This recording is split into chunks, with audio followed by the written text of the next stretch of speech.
Meu caro pastor Hernandes, os últimos programas do Trocando Ideias têm sido assim nota 10, brilhantes, mas eu achei que faltou assim uma pitada de um probleminha aqui, outro ali, de uma pergunta complicada, e esse programa veio... Tem?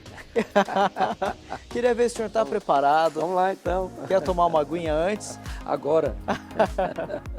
Você está aí na sua casa, está com uma dúvida a respeito da Bíblia, você leu, não entendeu a interpretação, você tem uma dúvida, tem uma dificuldade pessoal, quer contar com o pastor Hernandes, aproveite esse espaço.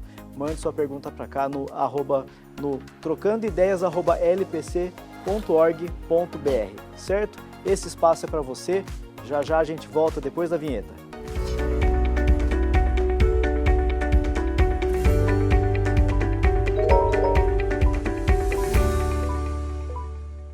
Este é o Trocando Ideias, número 291, um oferecimento da Igreja Presbiteriana de Pinheiros, uma produção da Luz para o Caminho em Campinas, uma agência missionária, com vários conteúdos aqui no YouTube. Aproveite depois para dar uma olhadinha também. Tem bastante vídeo do pastor Hernandes e outros programas da casa, certo? Nós temos então aqui algumas perguntas que nos foram enviadas, pastor. E a gente vai começar então com a pergunta do Marcelo Silva. Pastor, é legítimo o cristão celebrar, comemorar o Natal? Porque muitas igrejas hoje estão dizendo que isso é errado. O que eu devo fazer como cristão? Bom, Tiago, eu sei que há muitas igrejas protestantes hoje repudiando a celebração do Natal. Mas vamos parar para pensar uma coisa. Como é que foi o nascimento de Jesus? Quem celebrou no nascimento de Jesus? Primeiramente,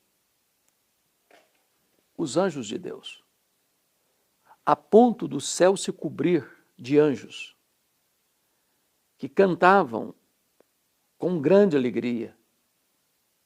Glória a Deus nas maiores alturas e paz na terra entre os homens, a quem Deus quer o bem.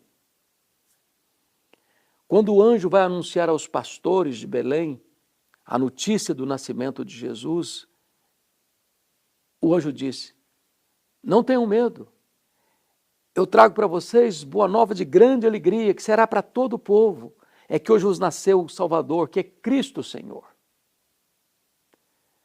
O nascimento de Jesus foi a grande efeméride, o grande acontecimento do Deus Todo-Poderoso vir ao mundo.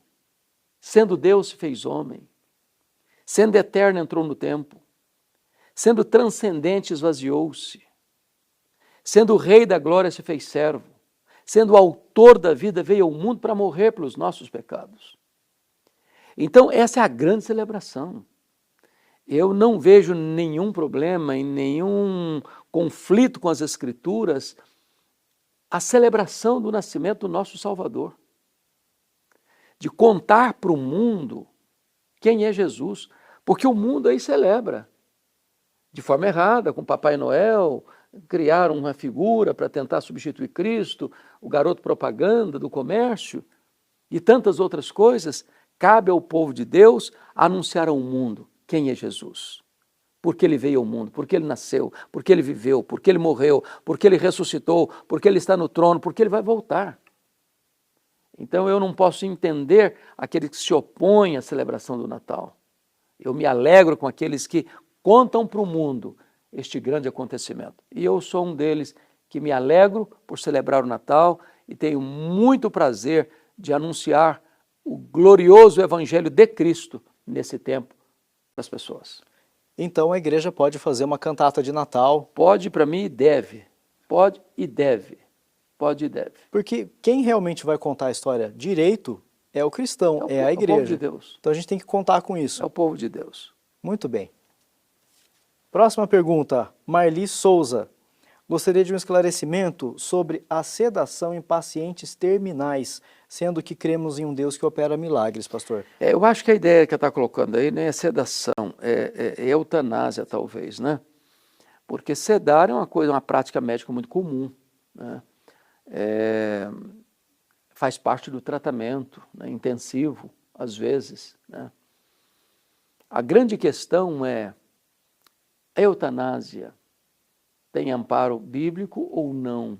A eutanásia é a ideia de dar uma morte suave, a pessoa já não tem mais perspectiva, ou a própria pessoa pede isso, requer isso, ela não quer continuar numa máquina, né? E ela quer então que desligue as máquinas e que deixe partir, que acelere ou apresse a sua morte. À luz das Escrituras, Tiago, é competência de Deus, é exclusiva autoridade de Deus dar a vida e tirar a vida. Não cabe à medicina tirar a vida, cabe à medicina lutar pela vida. Então, não encontro amparo nas Escrituras para a eutanásia. Não encontro. Até porque, em última palavra, quem cura é Deus. Toda a cura é divina. Nem toda cura é miraculosa, porque é possível que haja cura mediante os medicamentos do conhecimento da ciência. Mas há momentos em que a ciência chega ao seu limite final e Deus intervém sobrenaturalmente e traz cura. E a história está repleta de exemplos disso. E mais, é possível que hoje uma pessoa diz, a medicina não tem solução para esse problema. E amanhã surge a solução. E se essa pessoa tivesse tido a experiência de esperar, ou a família tivesse a experiência de esperar, esse paciente poderia ter cura. Eu dei um estudo certa feita, eu acho que eu coloco isso num dos meus livros, de um médico cujo filho tinha uma doença degenerativa e incurável. E o pai, que era médico, toma a decisão de aplicar eutanásia no filho. E um amigo dele, que era médico, sem saber que o menino tinha falecido, aplicado a eutanásia nele, quando ele está voltando do cemitério, comunica para ele, olha, descobrimos o remédio que vai trazer cura para o seu filho. Mas já era tarde.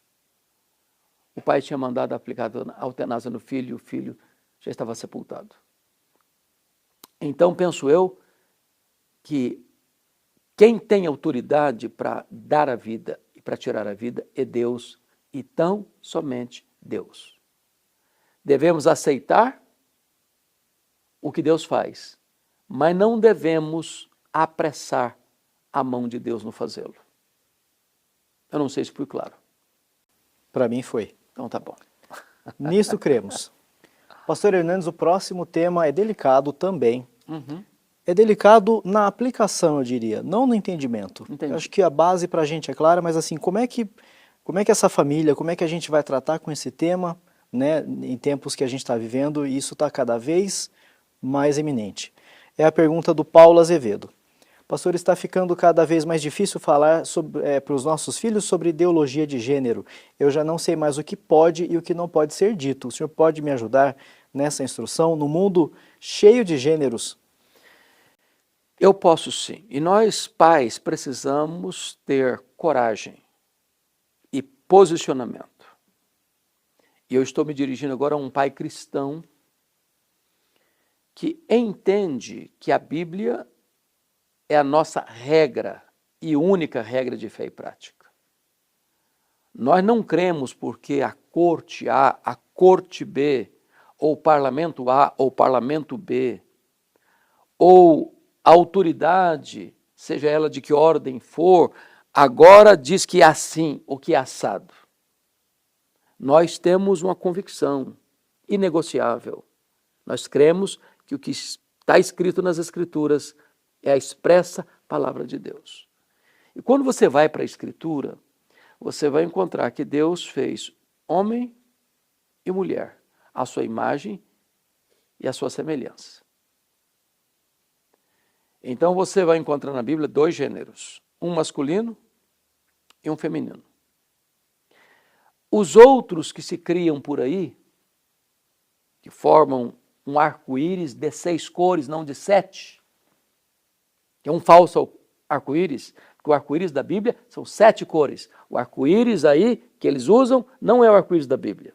São 6 cores. E 6 é o número imperfeito. Por isso que o anticristo é 666. Bom, penso eu que um pai cristão precisa dizer isso para os seus filhos. Quando uma criança é gerada no ventre da mãe, já vai lá, ou ele é XY ou é XX. Todo esse ser que vai sendo formado no ventre da mãe até os 9 meses, quando ele vai nascer, tudo dentro dele é masculino ou feminino. Isso é ciência, isso é biologia, isso é Bíblia.